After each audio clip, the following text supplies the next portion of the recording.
Bismillah ar-Rahman ar-Rahim. Now with the main headlines.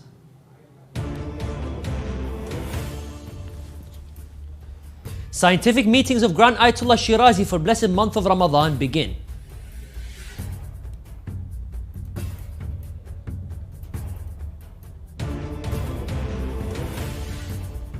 World marks UN's International Day for the Elimination of Racial Discrimination.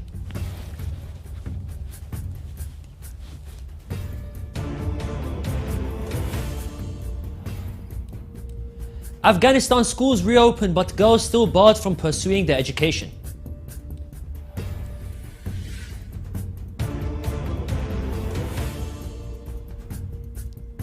Imam Hussein Media Group continues receiving Karbala pilgrims at its headquarters.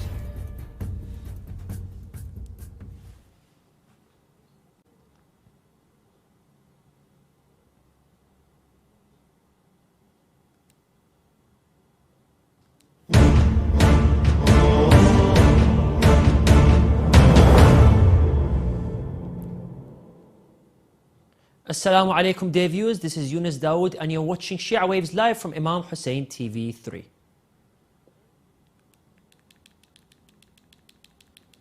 The moon for the holy month of Ramadan has been sighted and the office for the Grand Ayatollah Sayyid Sadiq al-Shirazi has officially announced and confirmed that tomorrow, Thursday the 23rd of March, will be the first day of the holy month of Ramadan.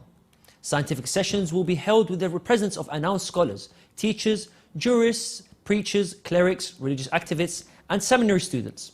From Friday the March of the 24th, 2023, these sessions are held every night at 10 o'clock 30 in the house of the Ayatollah Shirazi in the holy city of Qom.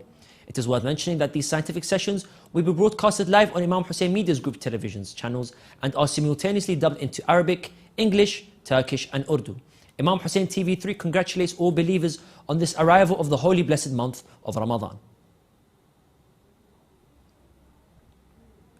The United Nations has designated March the 21st as the International Day for the Elimination of Racial Discrimination, providing an annual opportunity to review the extent of human liberation from the shackles of racial discrimination. More details in the following report.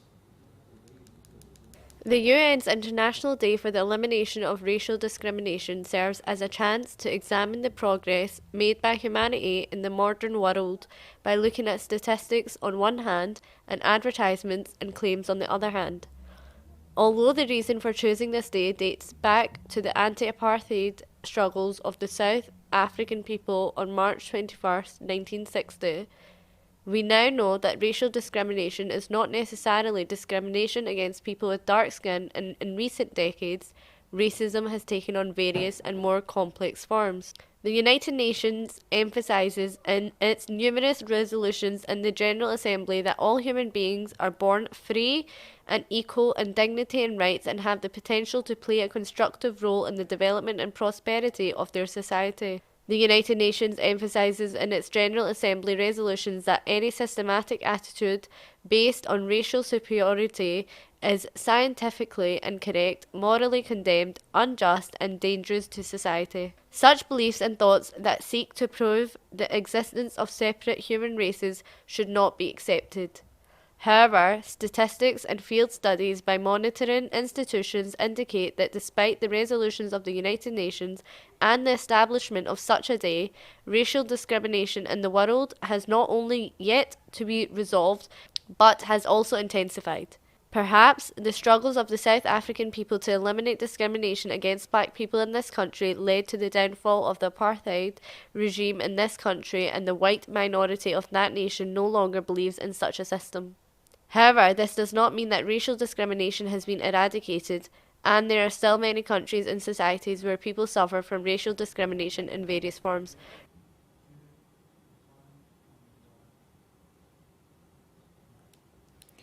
Afghanistan schools reopened Tuesday for the new academic year, but no classes were held as students were unaware of the start and hundreds of thousands of teenage girls remain barred from attending class, according to a CBS report.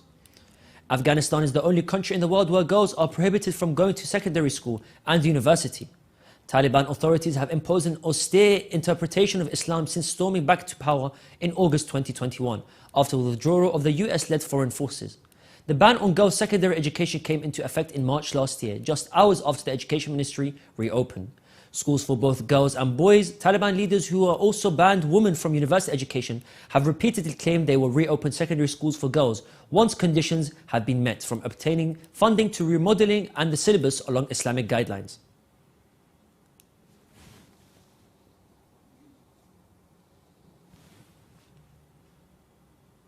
Let us remind our respective viewers of today's headlines. Grand Ayatollah Shirazi announces that tomorrow is the first day of the holy month of Ramadan.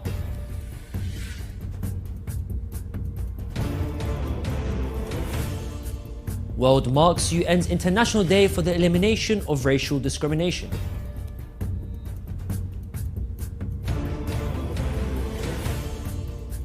Afghanistan schools reopen but girls still barred from pursuing their education.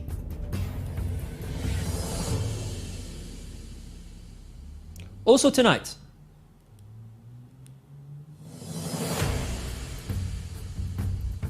UN calls for rapid, ambitious action to tackle climate crisis.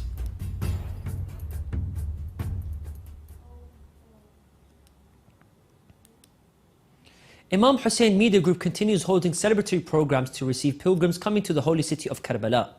The group's administration said today, that Wednesday, that its cultural and religious programs continue and pilgrims are being received at its headquarters in the holy city of Karbala. It also added that the holy month of Sha'ban witnessed the reception of a large number of pilgrims from Bahrain, Kuwait and other European countries amid a joyful atmosphere. The administration confirmed that the pilgrims to Imam Hussein and his brother Abu al-Fadl Abbas alayhi salam bring joy to our hearts, and it's obligatory upon us to warmly welcome them. The pilgrims also expressed their happiness over the programs the group provides and the warm reception and hospitality they were received with the officials by the group.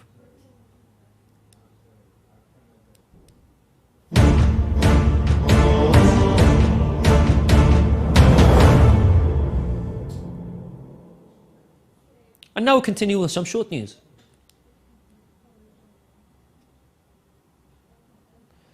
The Refectory Department of Imam Hussein Holy Shrine has announced its fast-breaking plans for the blessed month of Ramadan in 2023. The head of the department, Muhammad Ibrahim, said in a statement received by Shia Waves agency that within its plans for the blessed month of Ramadan, the employees at Imam Hussein Refectory Department had begun preparing places to receive the pilgrims. Ibrahim also added that the refectory will be distributing around 1,200 meals per day to the honourable pilgrims and 5,000 meals on Fridays.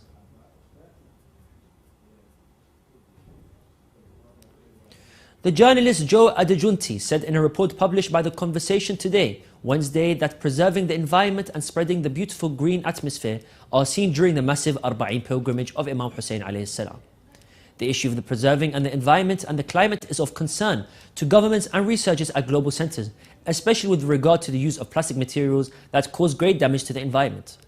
He also said in her report that was translated by Shia Waves agency, she added also that this is a push for environmental consciousness extends beyond Ramadan in recent years. Muslims have tried to introduce green practices into the shrine cities in Iraq during pilgrimage seasons, in Ashura and in Arba'een.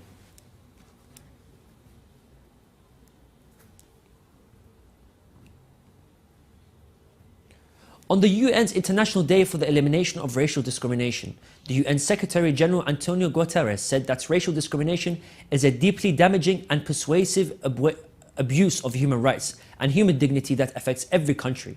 Guterres also added that it is one of the most destructive forces dividing societies, responsible for death and suffering on a grotesque scale throughout history. He also concluded that Article 2 of the Universal Declaration of Human Rights states that everyone is entitled to all rights and freedoms without distinction of any kind. But as we mark the 75th anniversary of the Declaration, we are still far from realizing equality and dignity and rights for all. According to the most recent World Health Organization study, the drought in Somalia has contributed to the deaths of approximately 43,000 individuals.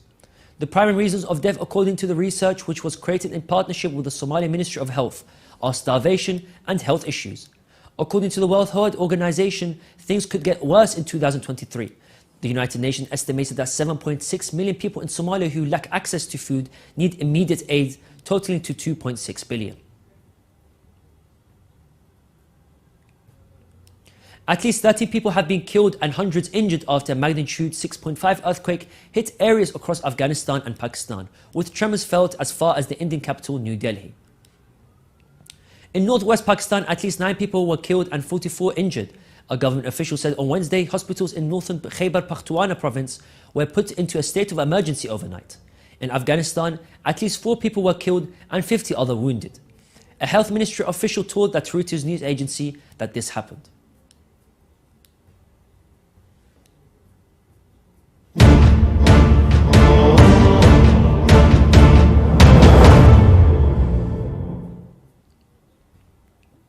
The world has seen the tools to reduce greenhouse gas emissions and to secure a sustainable future if more ambitious actions are taken. A United Nations report has said, noting that actions taken so far are not enough to tackle the growing threats posed by climate change. A UN panel of scientists stressed in a synthesis report on Monday that there are multiple, feasible and effective options to adapt to climate change. Mainstreaming effective and equitable climate action will not only reduce losses and damages for nature and people, it will also provide wider benefits, said Housing Lee, chair of the government at panel on climate change. In a statement, the report said that carbon emissions need to be cut by almost by half by 2030 if global warming is to be limited to 1.5 degrees Celsius. It has also said that from 2010 to 2020, human mortality from floods, droughts and storms was 15 times higher in regions that were highly vulnerable to climate change, compared with regions that were very low and vulnerable.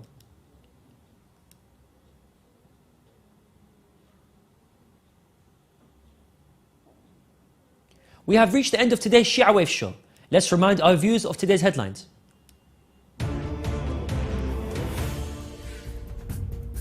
Grand Ayatollah Shirazi announces tomorrow is the first day of the holy month of Ramadan.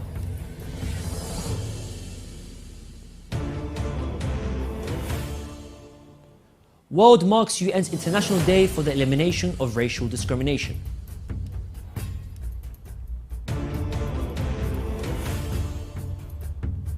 Afghanistan schools reopened but girls still barred from pursuing their education.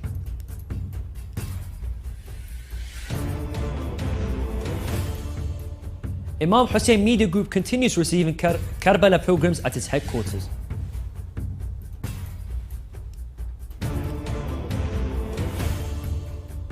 UN calls for rapid, ambitious action to tackle climate crisis.